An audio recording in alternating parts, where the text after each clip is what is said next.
साथियों, मेरा नाम है कल्याण सिंह राजपुरोहित। स्वागत है आपका मेरे इस यूट्यूब चैनल पर जिसका नाम है चाणोद अकेडमी, जिसमें हम फोर्थ ग्रेड की आरएसएसएमबी द्वारा आयोजित जो फोर्थ ग्रेड की परीक्षा है उसके अंदर जो गणित के 15 क्वेश्चन आने वाले हैं, उन 15 क्वेश्चन के अंदर अपना एक टॉपिक है। पहला टॉपिक जो था अपने एलसीएम और एचसीएफ वो हमने कंप्लीट कर लिया था। उसके बाद हम आज चलते हैं अपने जो नए वाले जो टॉपिक है लाभ और हानि यानी प्रॉफिट एंड लॉस। ठीक है, तो इसके बारे में हम आज डिटेल से पढ़ेंगे कि प्रॉफिट एंड लॉस क्या क्या होता है। तो इसके बारे में पढ़ने से पहले आपको एक चीज़ ध्यान होनी चाहिए कि प्रॉफिट एंड लॉस कब होता है, मतलब लाभ का मतलब क्या होता है और हानि का मतलब क्या होता है। देखिए, लाभ का मतलब ये होता है कि आपको किसी चीज़ से कुछ प्राप्त हो रहा है, और हानि का मतलब क्या हो रहा है कि आप अधिक पैसे दे रहे हो और बदले में आपको कम पैसे मिल रहे हैं। ठीक है, तो इसको ऐसे समझते हैं। देखिए, दो प्रकार के मूल्य होते हैं, एक तो क्रय मूल्य और एक होता है विक्रय मूल्य। क्रय मूल्य वह मूल्य होता है जिसके ऊपर हम किसी वस्तु को जो है खरीदते हैं। ठीक है, तो उसको बोलते हैं अपन क्रय मूल्य। जिस मूल्य पर वस्तु को खरीदा जाता है उसको क्या कहते हैं, क्रय मूल्य। जैसे अपन दुकानदार के पास गए और दुकानदार ने हमें कोई चीज बेची कितने रुपए में, 100 रुपए में। ठीक है, कितने रुपए में बेची, 100 रुपए में, तो 100 रुपए उसका क्या हो गया, क्रय मूल्य। अब देखिए कि दुकानदार ने वो चीज मान लो कि जैसे 80 में खरीदी थी और उसने अपने को 100 रुपए में बेच दी, तो दुकानदार के लिए वो क्या हो गया, विक्रय मूल्य। मतलब देखो, इसको ऐसे समझना है जैसे हम दुकानदार के पास कोई सामान लेने गए। ठीक है, तो दुकानदार भी कोई भी सामान घर पे तो बनाता होगा नहीं, वो भी कहीं न कहीं और से लाता होगा। तो वो क्या करता है, किसी और से सामान खरीदता है और फिर उसको क्या करता है, अपने को बेचता है। ठीक है, तो जिस मूल्य पर दुकानदार वो चीज़ खरीद के लाता है वो तो उसका क्या हो गया, क्रय मूल्य। ठीक है, दुकानदार के लिए वो क्या हो गया, क्रय मूल्य। और जिस मूल्य पर वो अपने को वो वस्तु बेचता है वो क्या हो गया, उसका विक्रय मूल्य। ठीक है, और फिर जैसे अपन ने वो वस्तु खरीदी, जैसे मैंने एक मोटरसाइकिल खरीदी 4,000 रुपये में, कितने रुपए में, 4,000 रुपये में, और फिर आगे मैंने उसको 5,000 रुपये में किसी को बेच दिया, तो 4,000 रुपये मेरे लिए क्या हो गया, क्रय मूल्य। मैंने कितने में खरीदी थी, 4,000 में, तो वो मेरे लिए क्या हो गया, क्रय मूल्य। अब मैंने आगे उसको कितने में बेच दिया, 5,000 रुपये में, तो वो मेरे लिए क्या हो गया, उसका विक्रय मूल्य। ठीक है, तो इस प्रकार आपको समझना है कि क्रय मूल्य क्या हो गया, विक्रय मूल्य क्या हो गया। ठीक है, अब देखिए, मैंने आपको थोड़ी डिटेल में एक्सप्लेनेशन भी दी है कि क्रय मूल्य वह मूल्य होता है जिस मूल्य पर वस्तु खरीदी जाती है। मतलब जैसे अपन ने 500 रुपये में कोई चीज़ खरीदी तो वो क्या हो गया, उसका क्रय मूल्य। अब अपन ने 600 रुपये में बेच दी तो वो उसका क्या हो गया, विक्रय मूल्य। अब देखिए, दूसरा कॉन्सेप्ट यहाँ पे है कि जब क्रय मूल्य अधिक हो, विक्रय मूल्य कम हो, तब क्या होती है, हानि। मतलब जैसे कि अपन ने किसी चीज को खरीदा तो अपन ने कितने में, 500 रुपये में, और बेचा उसको कितने में, 400 रुपये में। ठीक है, खरीदा कितने में, 400 में, और खरीदा कितने में, सॉरी 500 में, और बेचा कितने में, 400 में, तो उस कंडीशन में क्या होगी, हानि। लेकिन अगर अपन ने खरीदा कम में, क्रय मूल्य क्या है, कम, और विक्रय मूल्य क्या है, अधिक, तो उस कंडीशन में क्या होगा, अपने को लाभ। उस कंडीशन में क्या होगा, लाभ। अब लाभ कैसे होगा, जैसे कि मान लो अपन ने 500 रुपये में कोई चीज खरीदी और उसको 1,000 रुपये में बेच दिया, तो उस कंडीशन में अपने को क्या होगा, लाभ। कितने रुपए का लाभ हुआ, तो जैसे 500 में खरीदी थी और अपन ने 1,000 में बेच दी, तो अपने को कुल टोटल लाभ कितना हो गया, 500 रुपये का। ठीक है, इस प्रकार आपको ध्यान रखना है। अब लाभ बराबर क्या होता है, विक्रय मूल्य माइनस क्रय मूल्य। लाभ बराबर क्या होता है, विक्रय मूल्य माइनस क्रय मूल्य। ये सूत्र आपको कहीं पे नोट्स वगैरह में उतार लेना है ताकि आप जब भी वापस रिवीजन करने बैठो तो आपको ये याद रहे। ठीक है, फिर हानि का सूत्र क्या होता है, क्रय मूल्य माइनस विक्रय मूल्य। ये आप जानते ही है कि जब हानि होती है तब क्रय मूल्य क्या होता है, ज्यादा, किससे, विक्रय मूल्य से। और जब लाभ होता है तो विक्रय मूल्य किससे ज्यादा होता है, क्रय मूल्य से। तो ये इस प्रकार आपको ये दोनों सूत्र याद रखने की, विक्रय मूल्य माइनस क्रय मूल्य बराबर क्या होता है, लाभ, और क्रय मूल्य माइनस विक्रय मूल्य बराबर क्या होता है, हानि। ठीक है, इतना आपको समझ में आ गया होगा। तो अपन आगे चलते हैं, लाभ प्रतिशत और हानि प्रतिशत, उसके बारे में पढ़ते हैं। तो देखिए, लाभ प्रतिशत बराबर क्या होता है, लाभ बटा क्रय मूल्य इंटू 100, और ये प्रतिशत का चिन्ह। ठीक है, लाभ प्रतिशत निकाल रहे हैं इसलिए प्रतिशत का चिन्ह साथ में आएगा। हानि प्रतिशत कैसे निकालते हैं, हानि बटा क्रय मूल्य इंटू 100। देखिए, यहाँ पर आपको एक बात ध्यान रखनी है कि जो लाभ प्रतिशत और हानि प्रतिशत दोनों अपन किस पे निकाल रहे हैं, क्रय मूल्य पे। किस पे निकाल रहे हैं, क्रय मूल्य पे। तो अपने को ध्यान रखना है कि जो लाभ प्रतिशत निकालते हैं या फिर हानि प्रतिशत निकालते हैं तो वो दोनों किस पे निकाले जाएंगे, क्रय मूल्य पे। ठीक है, तो देखिए, मैं आपको एक क्वेश्चन के माध्यम से समझाता हूँ कि जैसे ये क्वेश्चन है, रमेश ने 500 रुपये में, रमेश ने 500 रुपये में कोई पेन खरीदा। ठीक है, कोई पेन खरीदा और उसको बेचा कितने में, और उसे 600 रुपये में बेच दिया। तो रमेश को क्या हुआ, रमेश को क्या हुआ, मतलब क्या हुआ का मतलब क्या होता है, या तो लाभ हुआ या फिर हानि। तो ये आपको कैसे पता चलेगा, देखिए उसने पेन खरीदा कितने में, तो क्रय मूल्य कितना हो गया, क्रय मूल्य कितना हुआ, क्रय मूल्य हो गया अपना 500 रुपये, ठीक है। विक्रय मूल्य कितना हो गया, मतलब उसने उसको बेचा कितने में, 600 में। अब देखिए आपको मैंने एक कंडीशन बताई थी कि जब क्रय मूल्य कम हो विक्रय मूल्य अधिक हो, तो उस कंडीशन में क्या होता है, देखिए यहाँ पर मैंने आपको लिखा था कि जब क्रय मूल्य कम विक्रय मूल्य अधिक हो तो उस कंडीशन में क्या होता है, लाभ। तो यहाँ पर जो अपनी सिचुएशन है उसमें भी क्या है कि क्रय मूल्य तो है 500, विक्रय मूल्य है 600, मतलब 500 से 600 रुपये ज़्यादा होते हैं, इसलिए यहाँ पर क्या होगा, लाभ। पहली चीज़ तो क्या आ गई, लाभ। अब लाभ निकालते कैसे हैं, लाभ कैसे निकालते हैं, विक्रय मूल्य माइनस क्रय मूल्य, विक्रय मूल्य माइनस क्रय मूल्य। तो विक्रय मूल्य कितना है, 600 रुपये, क्रय मूल्य कितना है, 500, तो दोनों को माइनस करेंगे तो कितने आ गए, 100 रुपये। कितने रुपए का लाभ हुआ उसको, लाभ कितना हुआ, 100 रुपये का, ठीक है। आई बात समझ में, तो रमेश को कितने रुपए का लाभ हुआ, 100 रुपये का, ठीक है। अब देखिए जैसे मैं आपको बोलूँ कि लाभ प्रतिशत निकालना है, क्या निकालना है, लाभ प्रतिशत। तो कैसे निकालेंगे, देखो सबसे पहले नीचे क्या आता है, हमेशा क्रय मूल्य, क्या आता है, क्रय मूल्य, ऊपर क्या आता है, लाभ, और गुणा में क्या आता है, 100%, ठीक है, 100%। तो देखिए लाभ कितना हुआ, 100 रुपये का, क्रय मूल्य कितना है, देखिए यहाँ पर क्रय मूल्य कितना है, 500 रुपये, कितना है, 500 और इंटू 100। अब देखिए जिनको ये कैलकुलेशन नहीं आती है वो इस प्रकार काट सकते हैं, जैसे 1 0 से 1 0, 1 0 से 1 0, ये दोनों जीरो कट गए, 5 एकम 5 और 5 दूनी 10, तो उसको कितने प्रतिशत का लाभ हुआ, 20% का। कितने प्रतिशत का लाभ हुआ, 20% का। दूसरा और एग्जाम्पल देख लीजिए, ये एग्जाम्पल नंबर 1 हो गया। दूसरा एग्जाम्पल देखिए कि सीता ने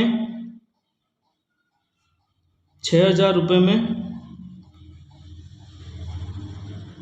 एक अलमारी खरीदी और उसे 4,000 रुपये में बेच दिया, तो उसे क्या हुआ, ठीक है, तो उसे क्या हुआ। तो देखिए सबसे पहले आपको ध्यान रखना है कि सीता ने खरीदी कितने में थी अलमारी, 6,000 रुपये में, तो जो क्रय मूल्य होगा वो कितना होगा, क्रय मूल्य बराबर कितना हो गया, 6,000। विक्रय मूल्य कितना हो गया, मतलब उसने बेची कितने में, 4,000, ठीक है, बेची कितने कितने में, उसमें 4,000 में। यहाँ पर लाइट चली गई है, थोड़ा देख लेना आप, एडजस्ट कर लेना, वैसे तो विजिबल ही है स्क्रीन, बट फिर भी आप थोड़ा एडजस्ट कर लेना, ठीक। तो क्रय मूल्य कितना हो गया, 6,000 रुपये, और विक्रय मूल्य कितना हो गया, 4,000 रुपये। तो देखिए खरीदी कितने में उसने, 6,000 में, बेची कितने में, 4,000 में। तो देखिए किसी चीज़ को अपन खरीदते ज़्यादा में बेचते कम में, तो उस कंडीशन में क्या होता है, हानि। देखो मैंने आपको पहले ही ऊपर कॉन्सेप्ट में बता दिया था कि जब क्रय मूल्य अधिक हो, देखो जब क्रय मूल्य अधिक हो, देखिए जब क्रय मूल्य अधिक है विक्रय मूल्य कम है, तो उस कंडीशन में क्या होती है, हानि। तो देखिए यहाँ पर अपने पास क्या है कि सीता ने कितने में खरीदी थी अलमारी, सीता ने अलमारी खरीदी कितने में, 6,000 रुपये में, और बेचा कितने में उसको, 4,000 रुपये में। कितने रुपए में, 4,000 रुपये में। तो इस कंडीशन में देखिए कि क्रय मूल्य कितना हो गया, 6,000 रुपये, विक्रय मूल्य कितना हो गया, 4,000 रुपये, ठीक है। तो इस प्रकार आपको देखना है कि यहाँ पर क्या होगी, हानि। अब हानि कैसे निकालते हैं, हानि बराबर क्रय मूल्य माइनस विक्रय मूल्य, हानि बराबर क्रय मूल्य माइनस विक्रय मूल्य। देखिए क्रय कितने में किया था उसने, 6,000 रुपये में, अब विक्रय मूल्य कितना है, 4,000 रुपये, तो उसको जो 6,000 में से 4,000 गए तो कितने बचे, 2,000 रुपये। तो हानि कितने की हुई, 2,000 रुपये की। अब देखिए अगर मैं आपको बोलूँ कि हानि प्रतिशत निकालना है, हानि प्रतिशत, तो वो कैसे निकलेगा, देखो टोटल हानि बट्टा नीचे क्या आता है हमेशा, क्रय मूल्य इंटू 100%। अब बताइए मेरे को हानि कितने की हुई थी, 2,000 रुपये की। क्रय मूल्य कितना है, कितने में खरीदा था उसने, 6,000 रुपये में, और गुणा में 100। अब देखिए एक जीरो से एक जीरो, एक जीरो से एक जीरो, ये कट गया। फिर इधर वाला एक जीरो, इधर वाले एक जीरो से कट गया। अब 200 में किसका भाग देना है? 6 का। तो देखिए 200 में किसका भाग जा रहा है? 6 का। तो 200 में 6 का भाग देते तो कितने बार आता है? 6 तिया 18, 2 जीरो बच गए, तो ये 33.33% ये आता है। तो इसका मतलब क्या हो गया कि जो हानि प्रतिशत है वो कितना है? हानि प्रतिशत बराबर कितना है? 33.33%। जिसको ये भाग नहीं आता है वो आप एक बार भाग दे के देख लेना, और अगर फिर भी समझ में नहीं आता है तो आप कमेंट सेक्शन के माध्यम से मुझे बता देना, ताकि मैं आगे की जो क्लास होगी उसके अंदर आपको जो पॉइंट वाले जो डिविजन्स है वो भी मैं आपको सिखा दूंगा। ठीक है, अब आगे चलते हैं।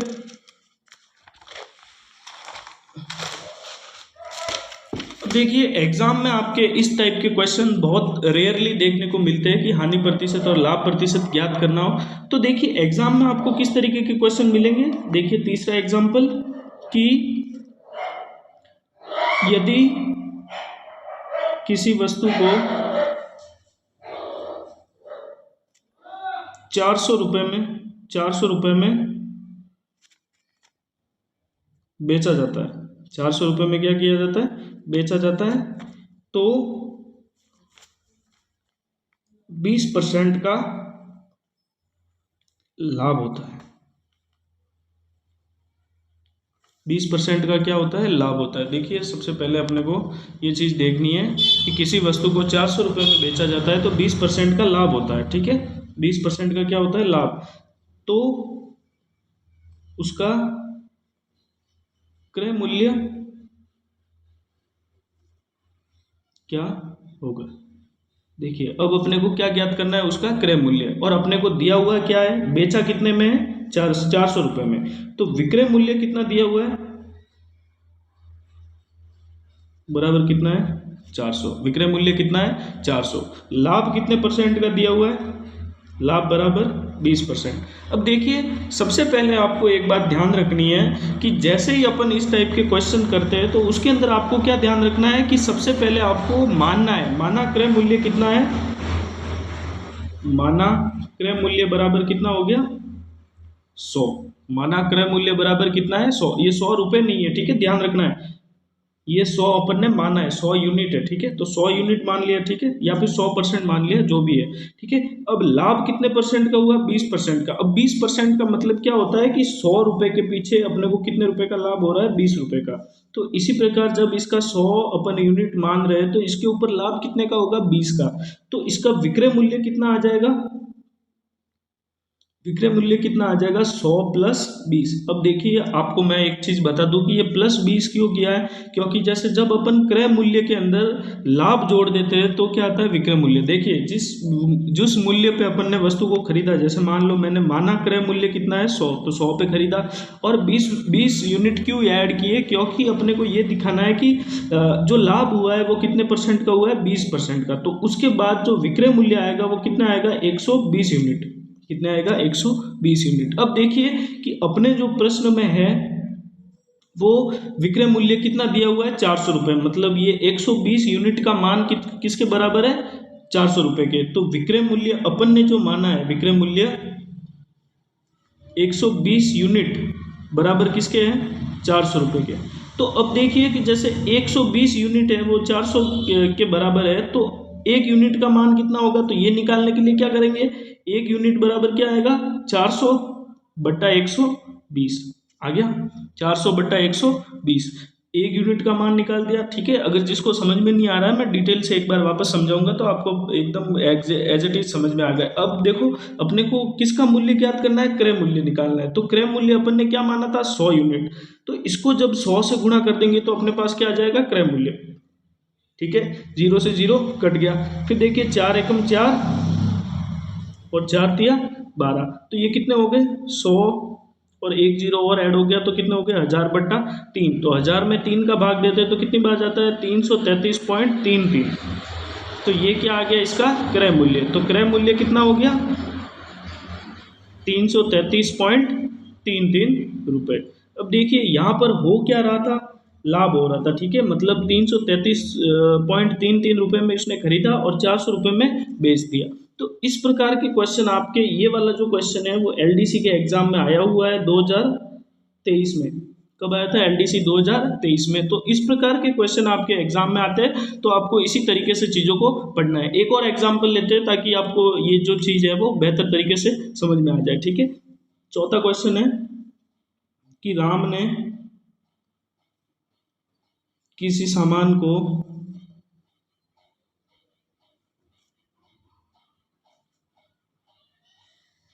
80 रुपये में बेचा, तो उसे 10% की हानि हुई। 10% की क्या हुई? हानि हुई, ठीक है। तो वस्तु का क्रय मूल्य क्या होगा? वस्तु का क्रय मूल्य क्या होगा? तो देखिए यहाँ पर अपने को क्या दिया हुआ है? 10% की हानि। तो देखिए सबसे पहले अपने को क्या बात मैंने आपको बोला था कि जिस रेट पर किसी वस्तु को बेचा जाता है वो क्या होता है? उसका विक्रय मूल्य। क्या होता है? विक्रय मूल्य। अब विक्रय मूल्य कितना है? 80 रुपये। अब देखिए हानि कितने की हुई? 10% की। तो इसका मतलब क्या हो गया कि 100 रुपये पे अपने को कितने की हानि हो रही है? 10 रुपये की। मतलब 100 रुपये पे 100 रुपये के हिसाब से अगर अपन किसी चीज़ को खरीद रहे हैं तो 10% की हानि होगी। तो अपन जैसे मान लो कि मैंने 100 रुपये में एक सामान खरीदा है, ठीक है, और मुझे 10 रुपये की हानि लेनी है, तो मैं उस सामान को कितने रुपये में बेचूंगा? ऑब्वियसली 90 रुपये में, तभी 10 रुपये की हानि होगी। मतलब मैंने 100 रुपये में किसी सामान को खरीदा और मुझे 10 रुपये की हानि खानी है, मतलब मुझे 10 रुपये का लॉस लेना है, तो मैं किस प्रकार से उस सामान को बेचूंगा? 90 रुपये में। 90 रुपये में बेचने पर क्या होगा कि उसका जो 10% है उसकी मेरे को क्या होगी? हानि होगी, ठीक है। तो इस प्रकार आपको पता चल गया कि 90 रुपये हो गया उसका क्रय मूल्य। तो क्रय मूल्य कितना आ गया? 90। क्रय मूल्य बराबर 90 यूनिट आ गया, ठीक है। क्रय मूल्य बराबर कितना आ गया? 90 यूनिट। ये बात आपको समझ में आई। उसके बाद अपन चलते हैं आगे कि 90 यूनिट ये आ गया। अब देखिए कि वस्तु का क्रय मूल्य ज्ञात करना है। अब देखिए क्रय मूल्य अपने पास 90 नहीं, सॉरी, यहाँ पर आपको एक बात ध्यान रखनी थी कि 100 तो हो गया उसका क्रय मूल्य, माना क्रय मूल्य क्या हो गया उसका? 100 रुपये, ठीक है। माना क्रय मूल्य कितना हो गया? 100। अब देखिए 10 की हानि खाई अपन ने, तो उसका जो विक्रय मूल्य होगा वो कितना होगा? 90 रुपये। विक्रय मूल्य कितना होगा? 90 रुपये। ये बात अपने को ध्यान रखनी है। तो विक्रय मूल्य कितना हो गया? विक्रय मूल्य बराबर 90 यूनिट। अब देखिए अपन ने जो यूनिट में निकाला है उसका मान कितना दिया हुआ है? विक्रय मूल्य का मान जो प्रश्न में दिया हुआ है वो कितना है? 80 रुपये। विक्रय मूल्य का प्रश्न में मान कितना दिया हुआ है? 80 रुपये। और अपन ने कितना निकाला है? 90 यूनिट। तो 90 यूनिट बराबर किसके हो जाएगा? 80 रुपये के। तो 1 यूनिट बराबर कितना हो जाएगा? 80/90। और गुणा में क्या आ जाएगा? 100, क्योंकि अपने को क्रय मूल्य की वैल्यू निकालनी है जो किसके बराबर है? 100 यूनिट के, ठीक है। तो 0 से 0 कट गया और 800/9। अब 800 में 9 का भाग कितनी बार जाएगा? 9 एकम 9, 9 अटे 72, पीछे बचे 8 और 0, तो 9 अटे 72, 88.88 रुपये। 88.88 रुपये। तो ये हो गया उसका क्रय मूल्य। तो क्रय मूल्य कितना आ गया? 88.88 रुपये। देखिए इस प्रकार के प्रश्न ही आपके एग्जाम में आएंगे, इसीलिए मैं इतने टफ क्वेश्चन करवा रहा हूँ। स्टार्टिंग में देखो मैंने आपको 2-3 क्वेश्चन बेसिक से भी करवाए थे, लेकिन उन सब क्वेश्चन का कोई ज़्यादा बेनिफिट मिलेगा नहीं। आपके जो 4th ग्रेड का एग्जाम है उसमें थोड़े से ट्रिकी क्वेश्चन आएंगे मैथ के, क्योंकि कॉम्पिटिशन हाई है, फॉर्म ज़्यादा भरे हुए हैं। तो इस वजह से आपकी तैयारी उस लेवल की होनी चाहिए कि आपको किसी भी तरह का कोई भी मैथ का क्वेश्चन दे दिया जाए तो आप उसको ढंग से कर सको और आप उस जो भी आपके जो सिलेक्शन के लिए जितनी जो कट ऑफ रहती है उसको आसानी से पार कर सको। तो इस प्रकार से आपको डिटेल में कोई भी टॉपिक पढ़ना है और बाकी की जो चीज़ें हैं जैसे कि लाभ और हानि में बाकी की जो चीज़ें बचती है, जैसे कि क्रय मूल्य विक्रय मूल्य में क्या क्या संबंध होते हैं, जैसे किसी वस्तु को 180 रुपये में बेचने पर 20% की हानि होती है तो उसका विक्रय मूल्य क्या होगा, ऐसे। तो ये वाले जो टाइप के क्वेश्चन है वो मैं आगे वाली जो भी अपनी क्लास होगी उसके अंदर मैं आपको बताऊंगा। अभी के लिए इतना ही। आप हमारे चैनल को सब्सक्राइब कीजिए, लाइक कीजिए, शेयर कीजिए, ताकि ज़्यादा से ज़्यादा जो भी अपने 4th ग्रेड की तैयारी करने वाले एस्पिरेंट हैं उन तक ये वीडियो पहुंच सके और सभी जो राजस्थान के स्टूडेंट हैं जो 4th ग्रेड की तैयारी कर रहे हैं तो उनको इस चीज़ का फ़ायदा मिल सके। ठीक है दोस्तों, धन्यवाद। मिलते हैं नेक्स्ट क्लास में, तब तक के लिए अलविदा।